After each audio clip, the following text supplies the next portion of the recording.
We are nowhere near where we need to be yet. So to all the young people out there, as well as those of you who consider yourselves young at heart, I want you to stay angry. I want you to stay frustrated. But I also want to share some advice my mother used to give me. You know, if I was feeling anxious or angry or depressed or scared, she'd look at me and she'd say, "Don't sulk. Get busy."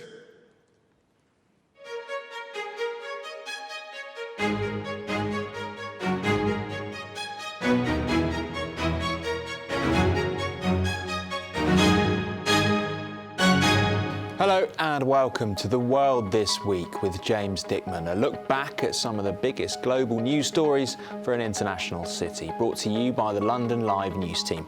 Tonight, the UN's COP26 in Glasgow came to an official close. We'll run you through the week's biggest talking points from the climate conference. Migrants from the Middle East are being used as pawns in a brutal game of political chess by Belarus in an attack on the EU as struggle and chaos breaks out at the Polish border. And astronauts swap shifts as a new crew is sent up to take over duties aboard the International Space Station, with the return trip marred by a toilet malfunction.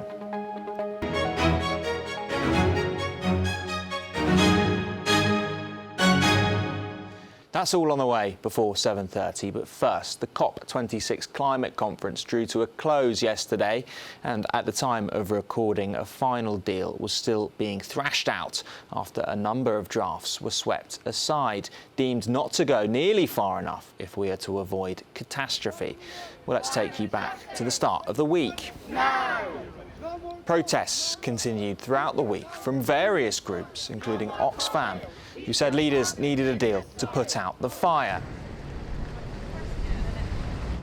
While the teenage campaigner Greta Thunberg continued to throw shade on the talks, whilst joining protesters in Glasgow, saying COP26 was business as usual for world leaders and big corporations, accusing them of not taking drastic enough steps, with the climate conference acting as a smokescreen for what was really a greenwash festival for the global north. Many are starting to ask themselves, what will it take for the people in power to wake up? But let's be clear, they are already awake. They know exactly what they are doing. Well, that came before a bombshell dropped on Tuesday from within the COP26 campus that seemed to put the Swedish activist's comments in stark context, as an update from experts in climate analysis gave a statement. They warned that with the current climate action that countries have pledged over the next decade, the world is heading for at least an increase of 2.4 degrees C in what they say was a massive credibility gap of almost 1 degree on top of the 1.5 degree rise set out by the conference. Not a single country has short-term policies in place to put itself on track towards its own net zero target. If we look at the climate targets that countries have put forward for 2030 only, and forget about what they propose afterwards, we reach a temperature level of 2.4 degrees by the end of the century, which is still catastrophic climate change and far, far away from the goals of the Paris Agreement, which are well below 2 and in the direction of 1.5 degrees. And pursue effort to limit it. Wednesday saw a surprise announcement take place as the world's top two carbon polluters, China and the United States, pledged to increase their cooperation on climate action in a joint declaration.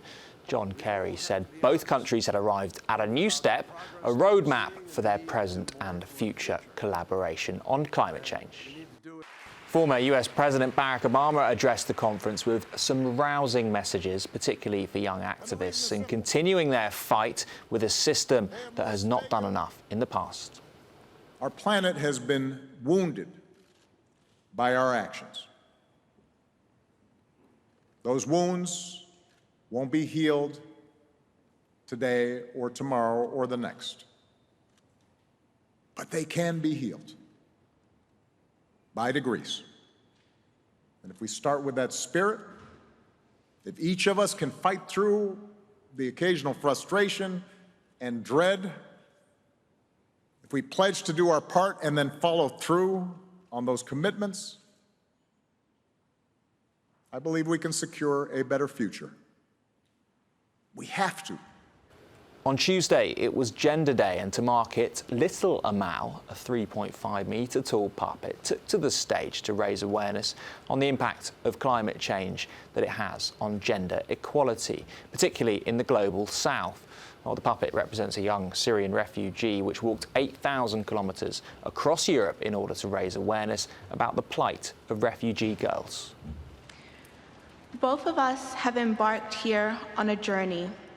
We have arrived here at COP from two very different places, but we are connected by the fact that we are living in a broken world that has systemically marginalized women and girls, especially women and girls from vulnerable communities. While discussing the system and change here at COP, we must remember that gender-differentiated impacts of the climate crisis. Remember the fact that it is our women and girls that feel the brunt of this climate emergency that further amplifies the already existing societal inequalities.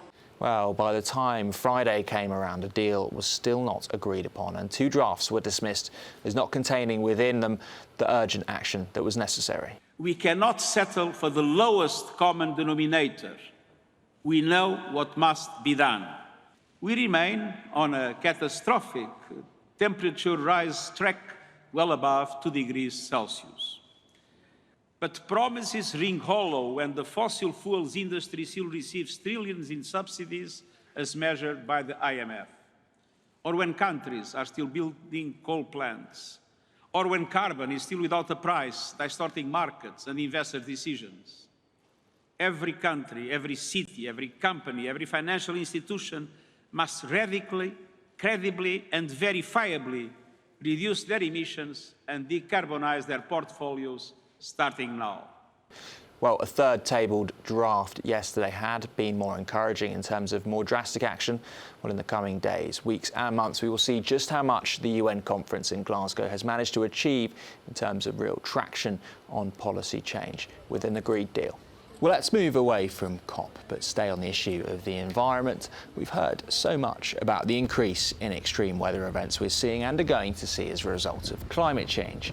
Well, heading to South Asia, heavy rain on Sri Lanka's coast and in the South Indian state of Tamil Nadu has killed at least 34 people and destroyed thousands of homes. In Sri Lanka, 20 people have died in recent days, most from drowning, with the floods displacing more than 5,000 people.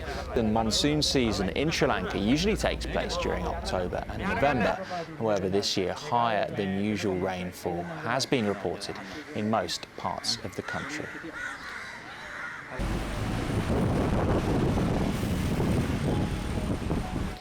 Some more stories now. F.W. de Klerk, the former president of South Africa and the last white person to lead the country, died this week at the age of 85.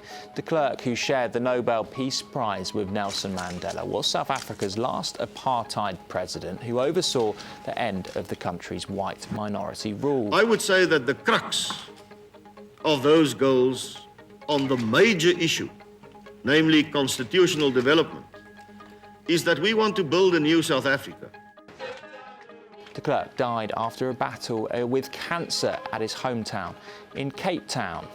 De Klerk was a controversial figure in the country where many blamed him for the violence against black South Africans and anti-apartheid activists during his time in power, while some white South Africans saw his efforts to end apartheid as a betrayal.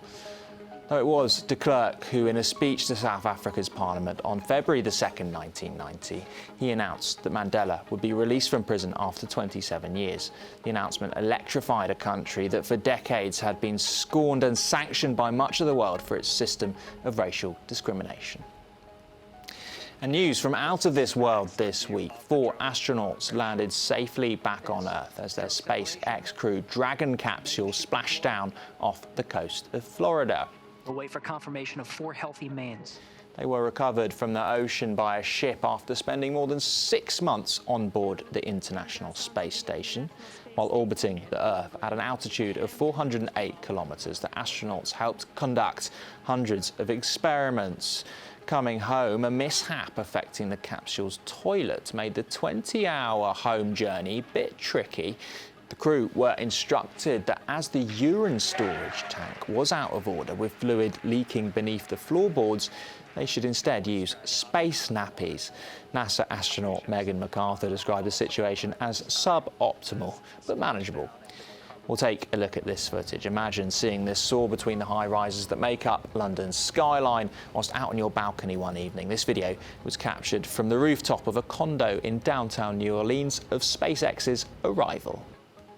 Well, Elon Musk's company SpaceX's next flight for NASA took place on Wednesday in what is the company's 3rd crewed launch. It was meant to take place in October, but was delayed due to a crew member's health and some adverse weather conditions. Well, 4 astronauts were sent up to the International Space Station, with Crew 3 to replace the ones who returned on Monday in what was a quick turnaround of staff on the satellite.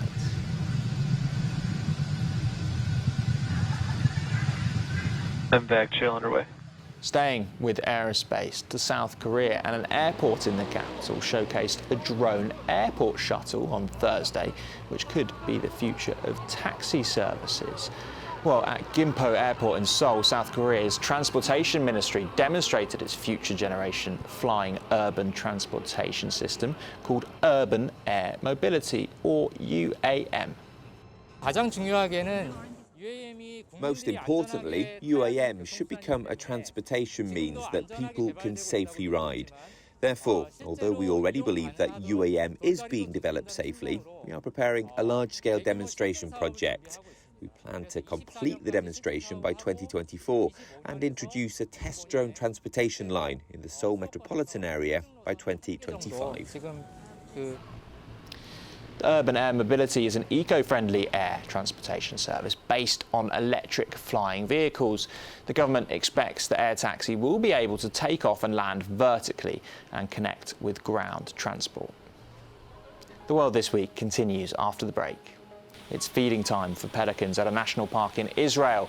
We'll tell you about how this reservoir serves up vital refreshments for birds who are making their way south for migration season.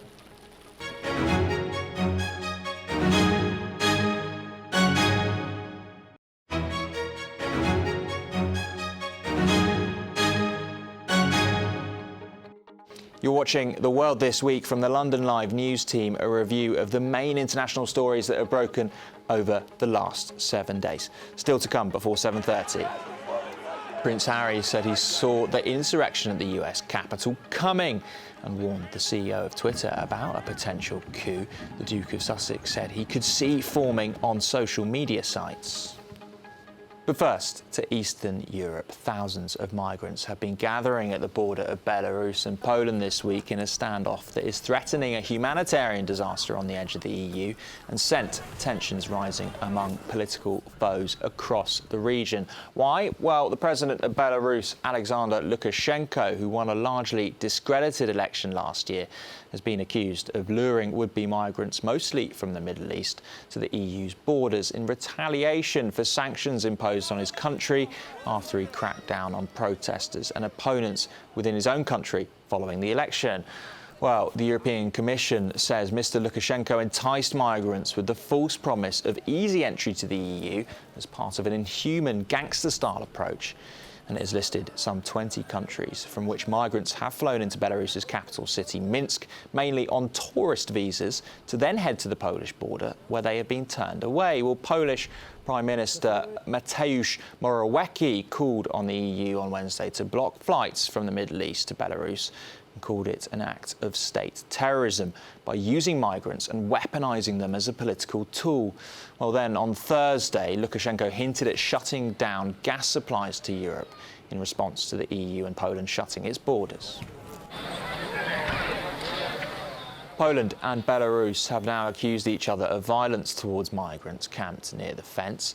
Clashes have taken place, with Polish police carrying riot shields as migrants have used logs, spades and other implements to try to break through the fence. Overnight temperatures at the border have fallen below freezing, and some of the people stranded there have warned that they are running out of food and water. In some other stories this week, the Duke of Sussex said he warned Twitter's CEO, Jack Dorsey, his platform was allowing a coup to be staged against the US a day before the January 6 riots that took place at the US Capitol, which was led by Donald Trump supporters and far-right conspiracy theorists. While speaking as part of the Rewired conference on Tuesday, the Duke of Sussex was taking part in a panel about misinformation and spoke about how Facebook and YouTube were responsible for misleading billions of people with COVID and climate change misinformation, before he was asked if he had had a chance to bring these matters to the attention of either Jack Dorsey or Mark Zuckerberg. No, not directly, not personally. Jack and I were emailing each other prior to January the 6th, where I warned him that his platform was allowing a coup to be staged. That email was sent the day before, and then it happened, and I haven't heard from him since. To Afghanistan now, and there was one ray of hope for women and girls living under Taliban rule, as schools for girls from grades 7 to 12 have reopened in Afghanistan's third largest city of Herat, in what appears to be a localised change to rules banning those aged between 12 and 17 years old from attending class. I wish that the schools all over Afghanistan start soon and girls and women have the right to study and build the society, because half of society is made up of women. Well, since seizing power nearly 3 months ago, the Taliban have been under international pressure to allow all girls to go to school. They allowed boys of all years to return to school, but only allowed girls in primary school and women at private universities to continue. However, in Herat, at least 26 schools for girls above grade 6 have reopened in the city. All the girls and teachers are happy for the reopening of the schools. When the schools were closed, the students became disappointed and depressed. They've been disappointed about their future. So far, none are known to have reopened elsewhere in the province, and the Taliban haven't outlined a plan or time frame for when scenes like this can be seen across the board for young women in the country.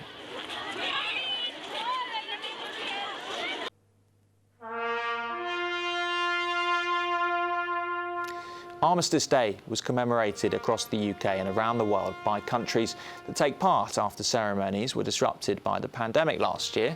With no restrictions over here, events took place and fell silent for 2 minutes at 11 a.m. to honour the dead.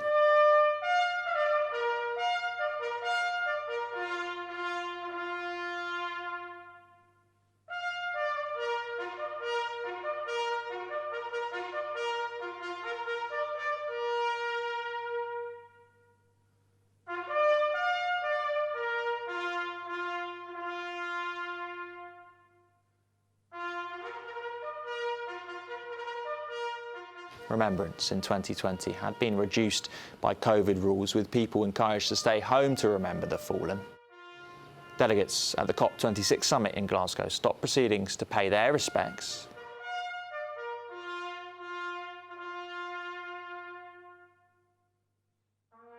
And in London, the Duchess of Cornwall laid a cross amid the poppies at the Field of Remembrance outside Westminster Abbey.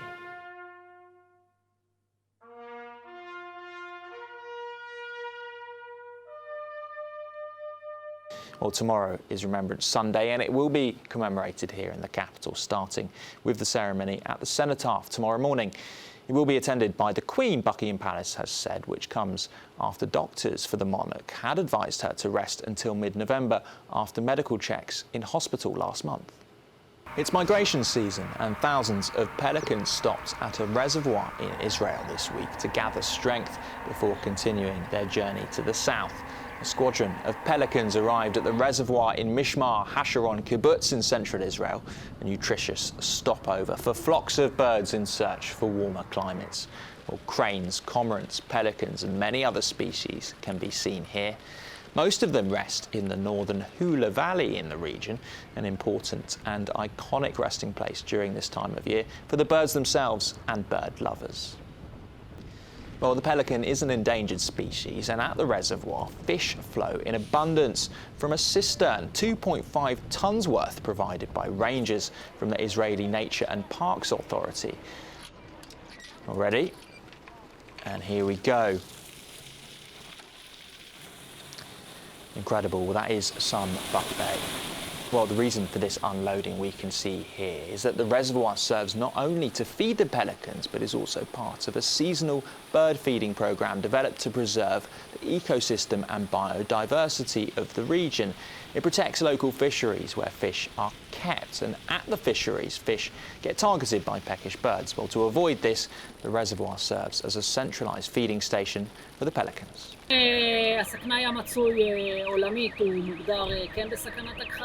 The common pelican, globally, is defined as endangered. Thousands pass through the skies of the State of Israel. Every year, the numbers change a bit, talking about thousands and tens of thousands that pass above the skies of Israel. They come here, rest, eat, get energy, and continue to Africa and in the spring to Europe.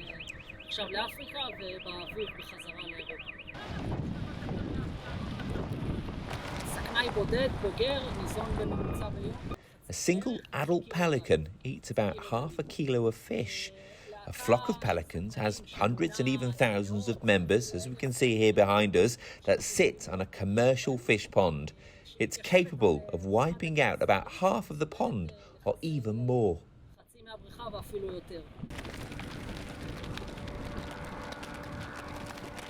Well, that's all from the world this week with James Dickman. We'll see you at 7 next Saturday as we round up the biggest international stories for a global city. But for now, take care.